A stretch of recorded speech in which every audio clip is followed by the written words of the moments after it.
Assalamu alaikum wa rahmatullahi wa barakatuh. Ahlan wa sahlan wa marhaban bikum.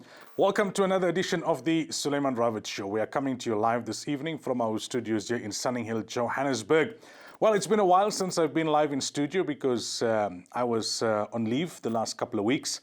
On leave, but nowhere really to go. I had to cancel holiday plans because of COVID-19. Was due to go on a nice break. But then, yeah, you had to put health before everything else.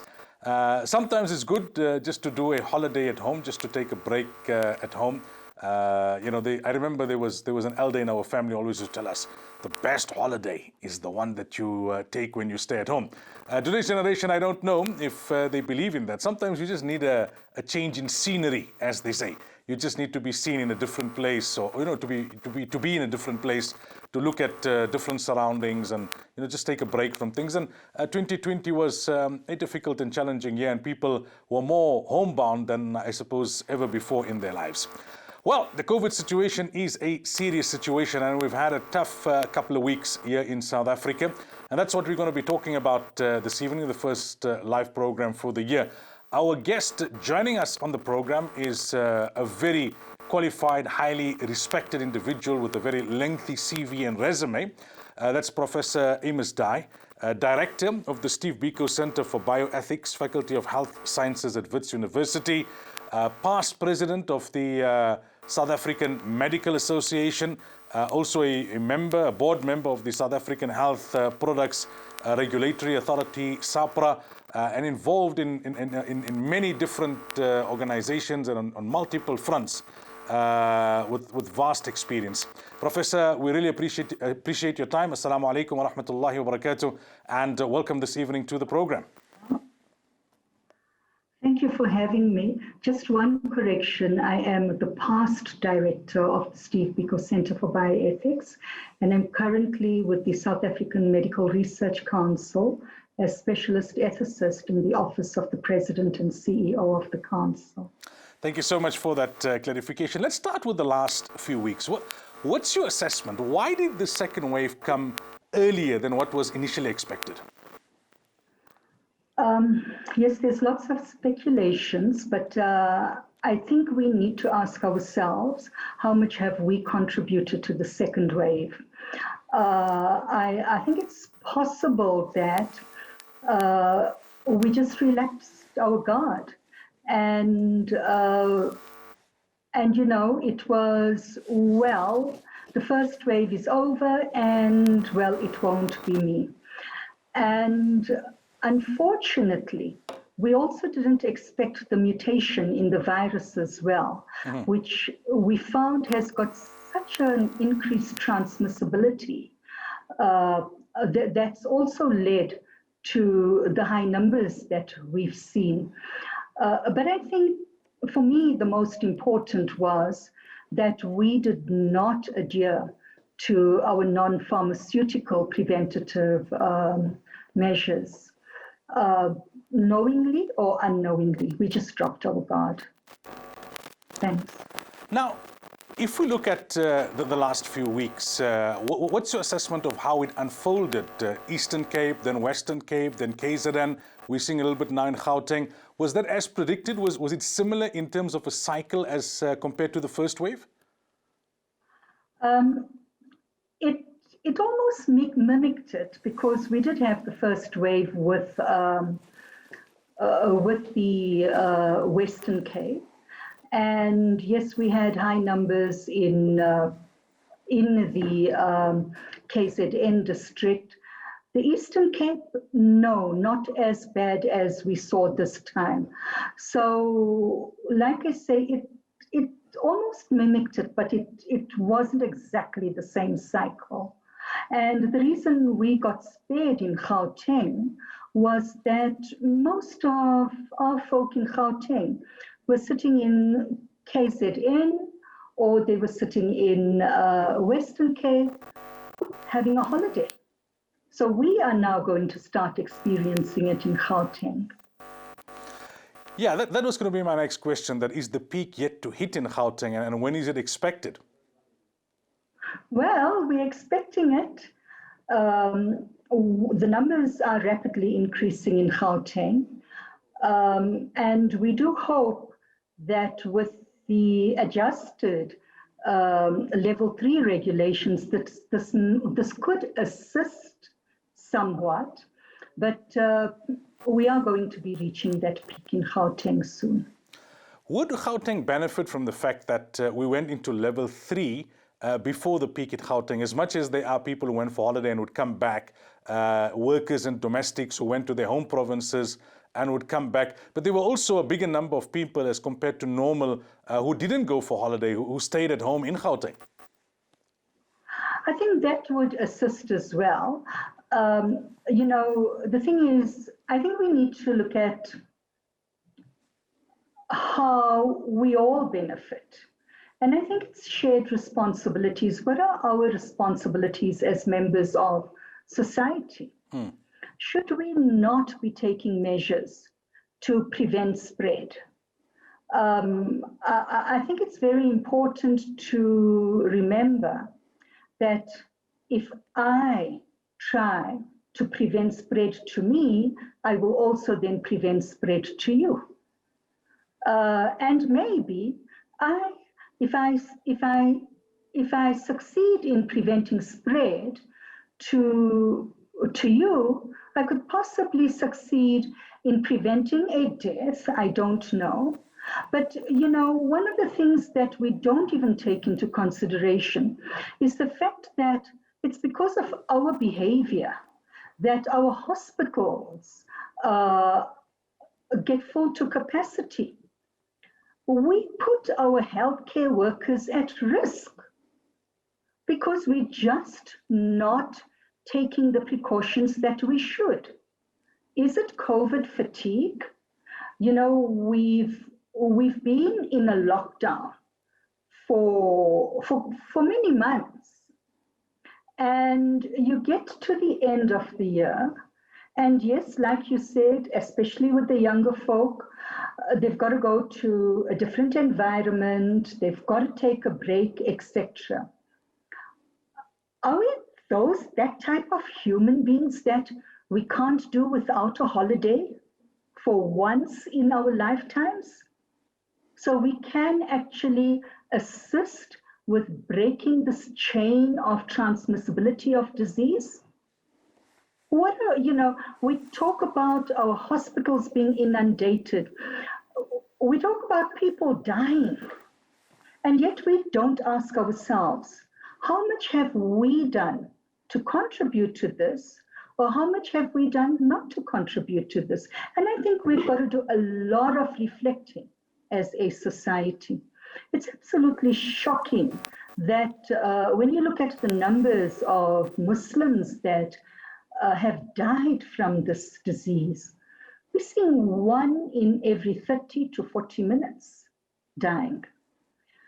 When you look at the deaths overall, we much less than 2% of the population. But COVID-19 deaths amongst the Muslim community is almost over 10% at the moment. So why such a disproportionate increase in the number of deaths? We can make a lot of excuses. We can say that, well, you know, with Muslims, we have more comorbidities, we have more elderly folk, we have a communal existence, we social beings, we closely knit. Yes, but all that actually then also assists in exacerbating the situation with us. So I think we need to ask ourselves as Muslims specifically, what are we doing that's right? What are we doing that's wrong?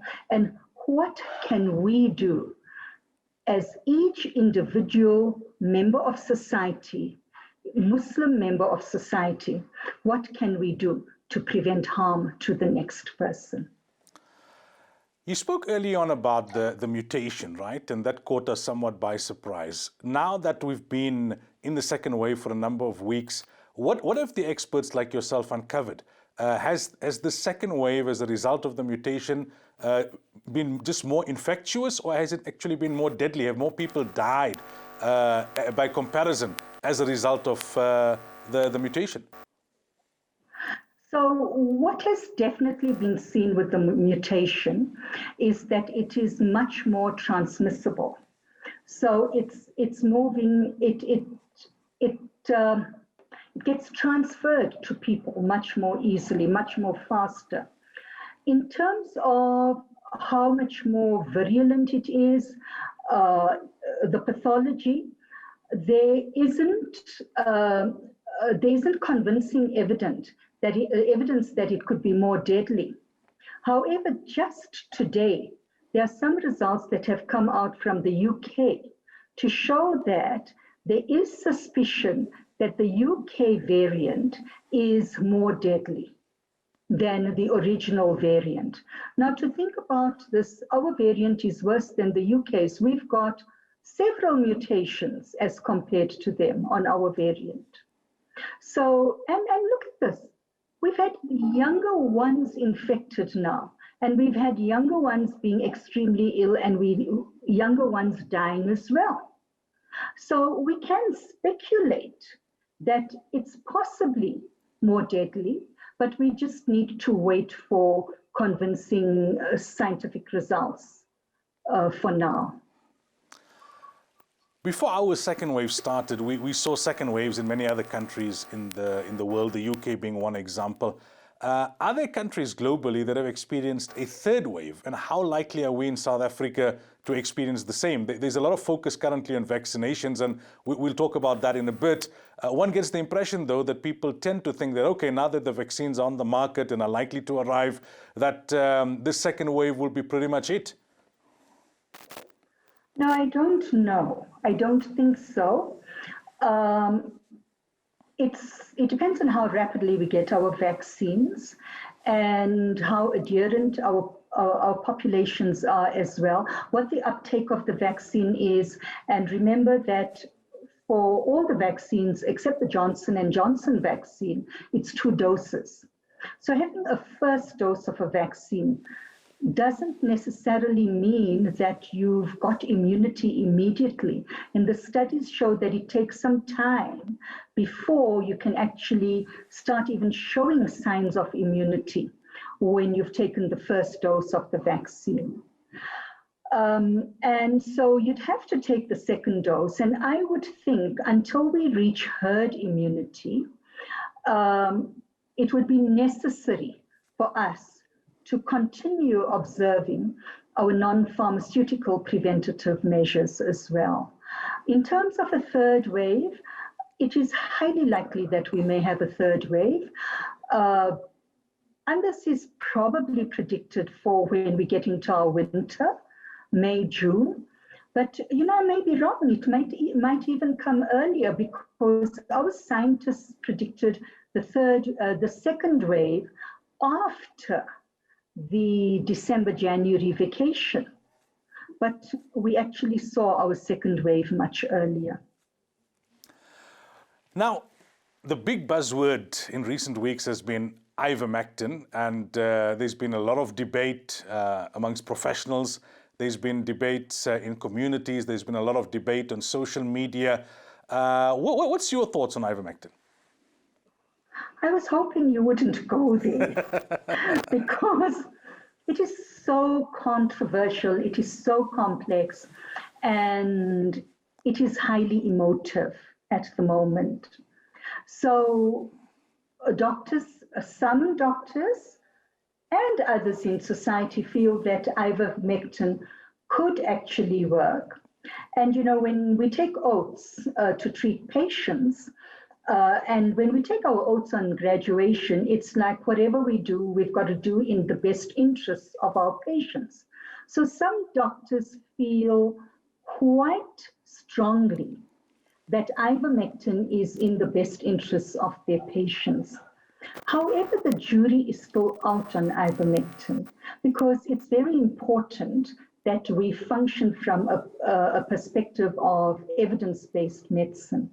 And although there are a number of studies that have been done on ivermectin, if you actually look at these studies, there have been concerns about the size of the studies, the methodology of the studies, etc. And so as yet, our international leadership has not given us the go-ahead on ivermectin, and the recommendations are, thus far, the recommendations are that we ought to have a properly controlled clinical trial for ivermectin. Look, I could be taking ivermectin as prophylaxis because some people are taking it to prevent the disease. There's not much research, not many papers on ivermectin as a prophylaxis. But if I don't get the COVID virus, it doesn't mean that it's because I took ivermectin. That's not necessarily the case. It may be that I've just been very, very careful in terms of the prophylactic measures, the non-pharmaceutical preventative measures.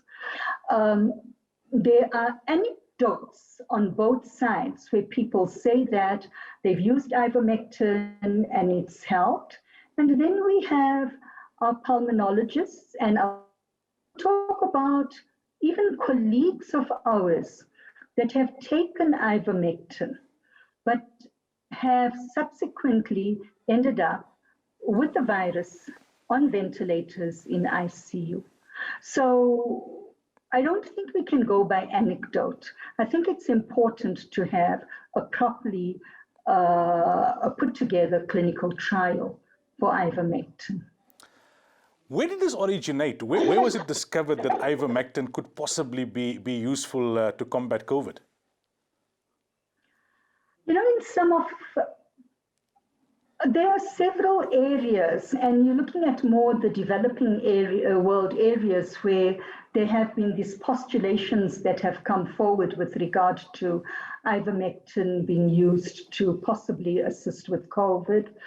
And there are also, you know, there's a feeling out there that it's possible that the so-called resource-rich countries don't need something like ivermectin, and therefore there isn't going to be that back towards ivermectin.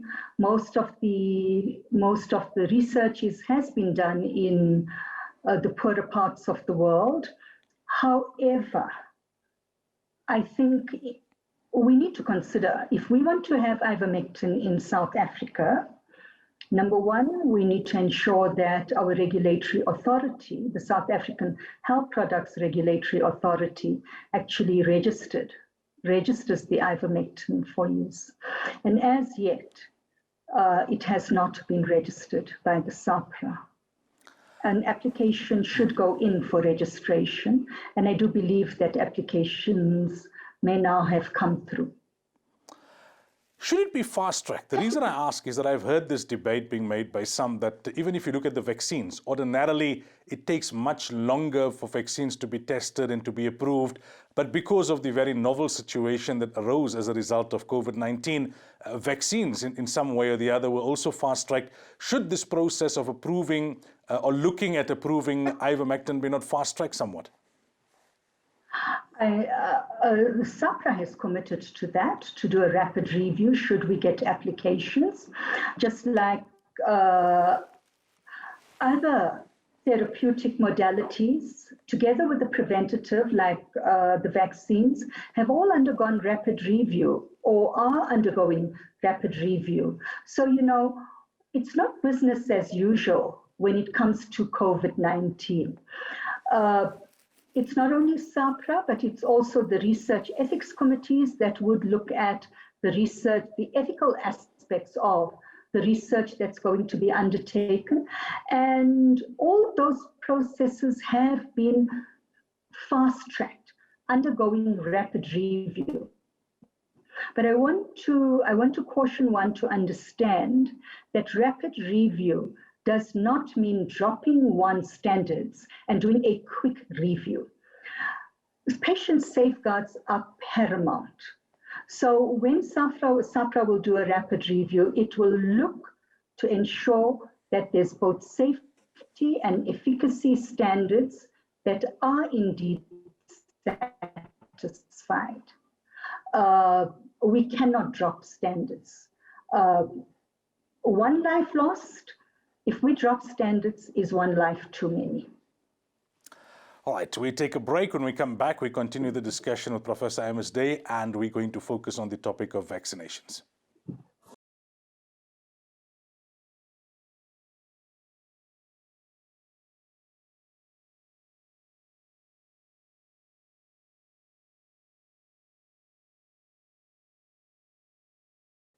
All right, welcome back. So we're having a discussion this evening with Professor Amos Day, and prior to the break, we spoke about ivermectin. We also spoke about the second wave and a possible third wave. Prof, the issue of vaccines, what's your assessment of how vaccines have come onto the market globally? How do the different vaccines compare? In simple layman's terms, what are some of the key and fundamental differences between some of the prominent vaccines? Okay, so maybe we'll start off with the vaccines that are available on the market at the moment. And I'll start off with the vaccine that we will be getting in the country. That's supposed to be here by next week, end of the month. And that is the Covishield, also known as the Chadox vaccine, and that's the AstraZeneca vaccine. So the way it works is it uses a viral vector. And when it's injected into the individual, it instructs the human cells to actually produce the a type of spike protein. And this spike protein, similar to the SARS-CoV-2 spike protein, this sets the immune system going. So, and in this way, should one get infected, it's already now it's recognized by the immune system and it's fought off. The efficacy rate for the Covishield is between 62 and 90%. And why such a wide range? Because and just very quickly to say that the dosaging, a smaller number in the trials that was in the UK got, the first dose was half the dosaging. And then there was a longer delay to the second dose. And what they found was that in that group, the protection was 90%. Whereas those that got full dosaging and had a shorter second dose time, the protection was 62%. And so overall, they've come up with efficacy of 70%. So there's also the Pfizer-BioNTech, which South Africa will probably get some of that as well. And that's got it's a messenger RNA vaccine. So it's a nucleic acid vaccine. And what it does is it gets the body, when it's in the body, it gets the body to make the viral type of protein that will trigger off the immune response. Very important, although it's nucleic acid, it does not get into the nucleus of the cell. So there's no such thing as taking over one's DNA and one's nucleus. It doesn't work that way. That's also 95% efficacious. While talking about the mRNA vaccine, I'll just mention Moderna, although we're not going to be using it here in South Africa. It's also an mRNA vaccine, also about 95% efficacious and being used currently in the United States. Then we have the Johnson & Johnson vaccine. We're definitely going to be using that in South Africa. There are clinical trials ongoing in South Africa on the J&J vaccine. We do not know the efficacy as yet. And we expect to know the efficacy by the end of January. The other vaccines on the market, which we may consider for South Africa, but there isn't anything definite as yet.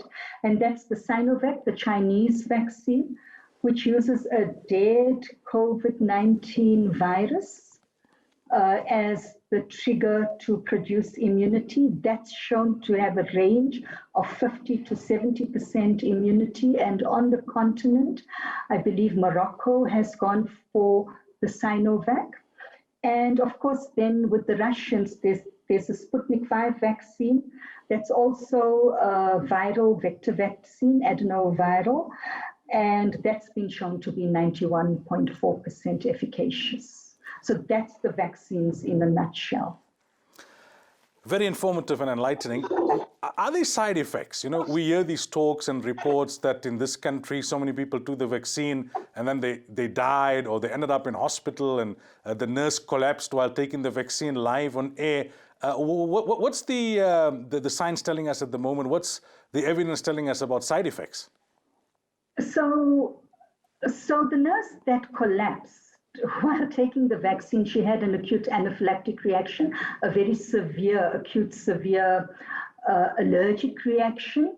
And so the way we've been designing our informed consent documents for our vaccinees in the country is that we go into detail. Before you will get the vaccine, we will ask about anaphylaxis. You know, do you have any history of allergies? What are the history? What is that history? Have you ever collapsed after taking medications, etc.? So we're going to do a lot of communication with our public in terms of what the side effects are that we must look out for. And at the time of vaccination, we go back to that as well. Yeah. So you'll also have heard that in Norway, over the weekend, there was a report of, I think about 23 or 28 people, elderly people that were injected with the vaccine, the Pfizer vaccine. They died. Now, when they've done clinical trials, it's been under very controlled conditions, and you have a cutoff age, and you don't actually include people in their 70s and their 80s because of age-related vulnerability and medical vulnerability. So I think one has to be sensible when one's doing the rollout. And if during the rollout we decide, hey, we're going to go for the over 85s immediately, yet we haven't trialed the over 85s, that then becomes problematic. So And the way it's going to be rolled out in South Africa is the healthcare workers, we're looking at risk categories. So those at most risk are healthcare workers. So it's the healthcare workers that will get the vaccines in phase 1. In phase 2, it will be other essential workers. So who are other essential workers? Those that are necessary for societal functioning. For example, the teachers, the bankers, the bank tellers, the policemen, people in congregate settings as well. And then we will look at the elderly and those with comorbidities. And then once that phase has been completed, then we will go for anyone over 18. Now, so it's the process is being planned in terms of the rollout. And also after the patient has, well, I wouldn't say patient because we're all going to be healthy volunteers on this. So once we've been vaccinated, we will be watched, and the South African Health Products Regulatory Authority has got is putting together quite comprehensive plans for pharmacovigilance. So in other words, to ensure that the vaccinees are tracked, and also should there be any adverse events, it gets reported immediately.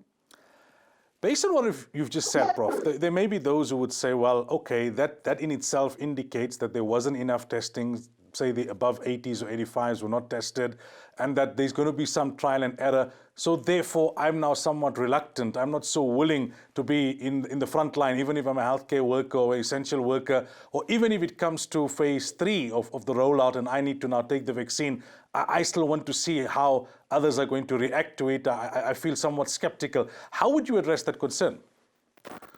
Yeah, so that's when you get vaccine hesitancy. So, and I just want to clarify the difference between vaccine hesitancy and anti-vaxxers. The anti-vaxxers are very clear.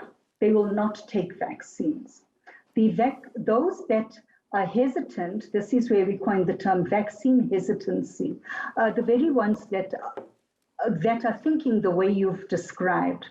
And it's understandable. Why do we have this vaccine hesitancy?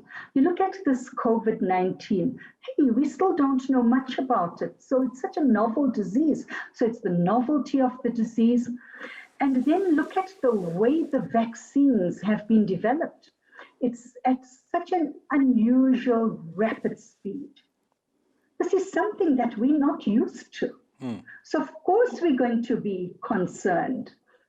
Then of course there are some of them who have mistrust in the science, and also they mistrust the health experts. And maybe it's because of their past experiences. But also something very, very important is this infodemic that we have. And maybe we get emotionally detached because of this, of this fatigue that we're getting with regard to the infodemic. We don't even have, it's not the COVID-19 pandemic that we're grappling with. We're grappling with the pandemic of misinformation and too much information, such that we can't sift out anymore from right to wrong. When also, you can understand vaccine hesitancy because of the uncontrolled nature and the prolonged nature and the uncertainty that comes with the pandemic. And then, of course, there's all these conspiracy theories, and studies have been done. And one study in particular, commissioned by the World Economic Forum, had an arm in South Africa. And it was shown that in South Africa, there were about 32% correlation between distrust in the public health sector and the public health institutions with distrust in the vaccines. So it's multifactorial. And I think it's important for us to remember that we can be hesitant. Yes, we understand, but let's arm ourselves with the correct information, because if we don't reach that herd immunity, we're going to have third waves, fourth waves, fifth waves, sixth waves, and it's just going to go on and on until we get herd immunity naturally, when most of us are gone. Now, talking about the anti-vaxxers, right, this is not something that's unique now to this vaccine. The skeptics have been there for quite some time, the critics. What's behind it? Is it a distrust of big pharma, as they call it? This time around, Bill Gates' name has come into the equation. Is it that there is a suspicion that vaccines are designed to make big profits for certain individuals or certain companies, or is it more than that? It's a total lack of understanding, a total lack of understanding of why we need vaccines, a total lack of acceptance that vaccines have worked in the past and they will continue working. I mean, a denial about the importance of vaccines. Look, if we did not have the smallpox vaccine, and there were not mass immunization programs then, we would not have eradicated smallpox. So I don't want to say much about the anti-vaxxers. I really don't know. I wouldn't want to waste energy trying to understand how they think. You spoke about herd immunity, right? I read in the media that the health minister had indicated that they would not force South Africans to take the vaccine. With this misinformation that you spoke about and this info pandemic, how likely is it that even though we have the vaccines and we have adequate numbers, you have a big percentage of the population being skeptical, being hesitant, they don't take it. Is it likely that we would struggle to reach herd immunity, where I understand that some 40-odd million people need to be vaccinated to reach that point because of this rising skepticism? I think it's a huge problem.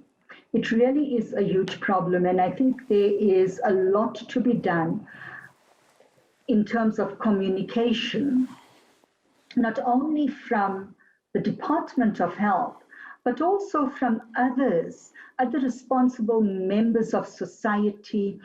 I think our religious houses have a huge role to play in this, to actually take the correct information out to our populations. Otherwise, we're going to struggle to reach herd immunity. And what do we actually mean by herd immunity? It's a form of indirect protection from infectious disease. And this will occur when a sufficient percentage of a population has become immune to the infection. And whether this immunity could be through vaccinations or through previous infections. But I think it would be unethical for us to actually wait and wait for herd immunity just through being infected by COVID-19 and just sit and wait it out. It would just not be right. It would be working against humanity. I think it's important to remember that the sooner we get herd immunity, the sooner we'll have that number in our population, that 67% that we're looking at, that would be immune enough to prevent those that don't have immunity from actually getting infected. So, if 67% of us have immunity, we're not carrying the virus, we're not transmitting the virus, those that don't have the immunity won't get the virus. There won't be a virus to actually transmit. So that's the idea behind herd immunity, or otherwise you could call it population immunity. But if we talk about 67% immunity in the population, it doesn't mean we only vaccinate 67% of the population. It depends on the vaccine itself, because if you have a vaccine with a lower efficacy, you'll have to vaccinate a much larger percentage of the population to arrive at that 67% herd immunity. We'll have to work it out for us in South Africa, because we're not using just one vaccine type. So we're going to use vaccines as they get developed, and their efficacies differ. And so with time, once we are able to know exactly which vaccines we're using, what their efficacies are percentage-wise, then we will know how many in the population would actually need to be vaccinated. Final quick question, Prof, before we let you go. How's it going to work out in terms of the rollout? Is it going to be totally controlled by government, where each citizen needs to just wait their turn, or those who have medical aids, would the medical aids then be providing it? Those who have the means, will they be able to then purchase the vaccine for themselves and have it administered by their local doctors? We've already been told that the first batch is for the frontline healthcare workers, but we've seen on social media some high-profile personalities who are not healthcare workers already putting out videos and images of them taking the vaccine. How's the rollout going to work? So I don't think the high-profile guys are in South Africa. So the way the vaccine acquisition is going to work is the vaccine manufacturers are negotiating directly with governments. this is a pandemic situation. So it's not business as usual. So the manufacturers are not negotiating with individuals or individual entities, but throughout the world, they are negotiating with governments at large. So in South Africa, the government will purchase the vaccines, and it's got its strategy. It's in, I would think, it's quite far gone in terms of planning its strategy, and the strategy will it does include a partnership with the private sector. And yes, the medical aids will be able to will work with the government to ensure that medical aid medical aid members that do fall into the phases to receive the vaccines do receive the vaccines as a prescribed minimum benefit. So yes, those that are on medical aid will be able to get the vaccines. There's going to be linking up in terms of, the private sector is not going to be left out. The pharmacists are going to get involved. The general practitioners are going to get involved in terms of vaccine sites as well. And currently, there is training. Healthcare workers must be trained in terms of how to give the vaccines. So the Department of Health has got a number of modules that it already started running on training the vaccinator. Professor, shukran so much for your time this evening. We really appreciate it. You're welcome. Assalamu alaikum wa rahmatullahi wa barakatuh. Wa alaikum salam. That was Professor Amos Day. Time for a break.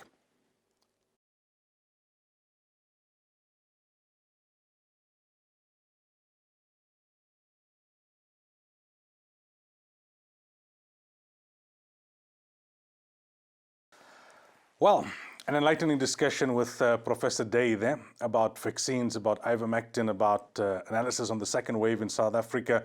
We've been through a tough few weeks. May Allah Ta'ala grant all the marhumin Jannatul Firdaus. There are so many people that I knew personally that succumbed to COVID-19. Out in Durban, Moulana Shabir Qadi, somebody was very, very close to us, shockingly left us. Mufti Yaqub Minty in Klangsdorp. Everyone knows someone or the other. I'm just talking about one or two examples from the ulama fraternity because I'm part of that fraternity, but so many other community people. Today we lost Brother Ibrahim Vauda, Media Review Network. He used to feature regularly on programs giving perspective and analysis. And some families have had multiple setbacks. So we have a severe situation on our hands. Look, obviously as Muslims we take consolation. They've gone to a better place. Allah Ta'ala grant them the rank and the position of a martyr. May Allah make it easy for their families. And we know that the separation is temporary. Inshallah, we will be reunited in Jannah. That said, we also need to take lesson from everything that's happening here. The fragile nature of our life. The other day I was saying on my radio program that just be so grateful that you are alive. Even if there was no COVID, every day of our lives we need to be grateful. Every day is a new opportunity. When we wake up in the morning, we say, Alhamdulillahi alladhi ahyana ba'da ma amatana wa ilayhi nushur. That all praise is due to Allah who granted us life after death. Because sleep is a minor form of death. Ahyana ba'da ma amatana wa ilayhi nushur. But we remind ourselves, hey, we all are going to be resurrected. We're going to go to sleep for a very long period of time in our graves, and then we'll be resurrected, and then there's eternity, and then there's no sleep in Jannah. There's no need for sleep in Jannah. There's no need for death in Jannah. So Jannah is our goal and our objective. But this is the place where you can earn and secure your Jannah. So those who are alive, we need to take lesson from this. And, we can talk about the stats in as far as COVID is concerned, and the vaccines and ivermectin and the theories and counter theories and conspiracy theories and everything. But have we take lesson? This has shaken humanity, this pandemic. It's almost now, 10 months. In South Africa, just over a year. It was late 2019 that we started to hear about COVID in other parts of the world. Have I changed? This is a wake-up call from Allah. Have I heeded that wake-up call? Have I become a better Muslim? Have I become a better person? Have I appreciated the bounty of life more? Have I appreciated the bounty of health more? Have I appreciated my time that Allah has given me? If not, then what have we learned from this pandemic? Then we've just been focusing on stats and theories and all of that. But the lesson, Allah wanted us to take lesson from this. That is what we need to focus on. That is what we need to reflect on. Every one of us for ourselves. Has COVID made me a better person? Has it made me a better Muslim? Has it made me a better servant of Allah Tabaraka wa Ta'ala? So I wanted to conclude on that thought for this evening, that as much as we need to discuss the scientific issues, the medical issues, the political issues, the social issues, the Muslim community has gone through a difficult period as well. We have to compliment those on the front line, the doctors who put their lives at risk, the nurses, the community workers and activists, who go and do the ghusls and the burials, go and assist the people who are on oxygen, go and assist the families who are in isolation. May Allah reward you. Subhanallah, such phenomenal spirit we see in our community, and may Allah increase that and may Allah enhance that. And they literally put their lives on the line, because every time they go out to help others, they expose themselves to the risk of contracting the virus themselves and passing it on to their near and dear ones. But they do it for the right reasons, and Allah bless them and Allah reward them. So we've seen this in our community. Alhamdulillah, it's wonderful to note. But let's take lesson, all of us, that life is so fragile, really. There was a time that almost every morning you wake up and you say, I'm going to pick up my phone, I'm going to see a mayyat notice. Then it was every other hour you picking up your phone and you seeing a mayyat notice. This should not only stimulate discussion. Hey, you heard so-and-so passed away. Hey, so many people, man. Hey, you heard in Durban so many today. You heard in Joburg so many today. No, life is so short. That's what it's telling us, isn't it? Am I preparing? I could be next. I could be part of tomorrow's statistics. I could be part of next week's statistics. I could be part of next month's statistics. إذا جاء أجلهم فلا يستأخرون ساعة ولا يستقدمون. It won't wait a second. It won't come a second earlier, but when it comes, it won't wait a second for you. And that's something that we need to keep in mind. Right, on that note, let's wrap up this week's live program. It was good to be back after a few weeks of a break where we had pre-recorded programs prior to the holidays. Now back in the saddle. Until next week, inshallah. Fi amanillah. Assalamu alaikum wa rahmatullahi wa barakatuh.